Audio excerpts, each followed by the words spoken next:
Vous faites le distinguo sur les hommes et les femmes. Est-ce qu'il y a des cocktails beaucoup plus féminins que d'autres?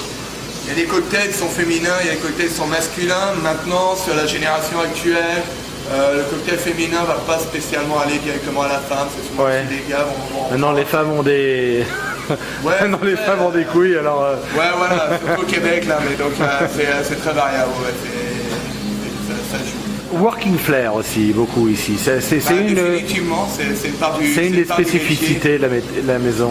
Oui, spécificité, en même temps, je dirais que c'est part du métier, c'est des notions, c'est des techniques. Working flair, c'est l'attitude que tu vas avoir avec les gens, c'est la manière dont tu vas les accueillir, leur suggérer des drinks, des choses comme ça. C'est aussi la manière dont tu vas préparer tes cocktails. Donc c'est du visuel, c'est des belles techniques aussi pour des fois accélérer le service quand tu es dans le rush, mais tout en étant fonctionnel et puis beau à voir, à travailler. Comment se passe ton recrutement de bartenders? J'imagine qu'il y a une petite communauté de barman français qui sont déjà à Montréal. Sincèrement, je dirais que c'est pas, je vais pas en France les rechercher. L'élément, c'est que ça rentre sur les connaissances, les compétences, la passion, le métier, des alcools et tout ça, du service. Donc c'est ça, voilà, une notion, on est une partie de français, mais c'est pas... Ça se fait par hasard, ça se fait vraiment en fonction des aptitudes. Tu es français, tu as travaillé à Paris, notamment au TGI Friday. Ouais. C'est là que tu as fait un petit peu tes armes, on va dire. Effectivement, c'est là que j'ai appris à toutes mes bases principales. Et après, qu'est-ce qui t'a donné l'envie de venir à Montréal? Le goût de là-bas, je dirais que c'était pas Montréal spécialement la première destination. J'étais assez large, l'Australie, l'Afrique du Sud, pour différentes raisons. Après, parce qu'il y a la facilité un peu des papiers, c'était aussi le côté American Dream, c'est de dire que de l'autre côté de l'Atlantique, c'est plus beau, c'est plus rose. C'est ça. Et puis j'avais des contacts ici déjà sur place, donc voilà, le mouvement s'est fait de même. Puis je suis venu. Après, tu vois, l'American Dream, je l'ai appris, il faut travailler fort pour y arriver. Et puis c'est ça, tu travailles fort, et puis la passion mêlée au désir de réussir, tout ça combiné. C'est plus facile peut-être de monter un bar à Montréal que de monter un bar à Paris, certainement en termes administratifs. En termes administratifs, en termes de coûts aussi, je pense que c'est plus facile. Les banques ne perdent pas plus ici qu'en France, mais tu seras moins cassé au départ. Tu as plus de facilité. Le bar L'Assommoir.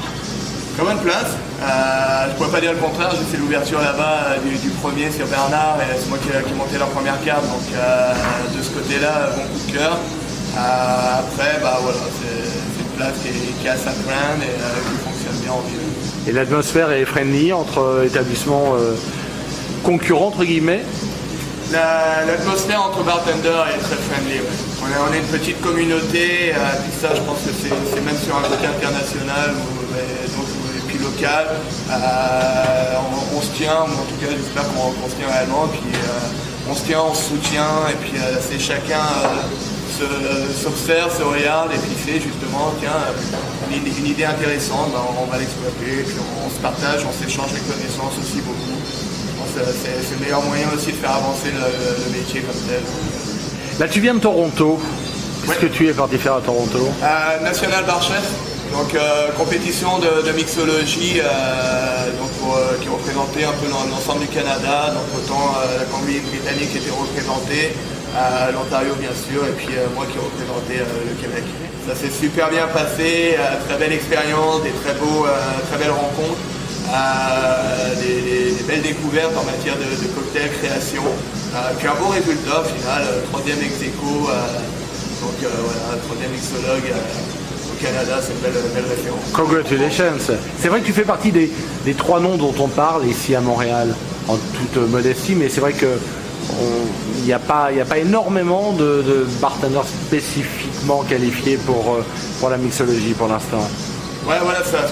Pour l'instant, après, c'est un côté passion, un côté d'envie d'avancer. Donc, quand tu es dans ce domaine-là, tu essaies de faire bouger les choses. Donc, c'est vrai qu'on n'est pas encore nombreux à mettre ça en place. Ouais. Forcément, des petites poignées, donc les noms ressortent tout le temps. Comme ça. Infobar Radio. Drinks and bartenders.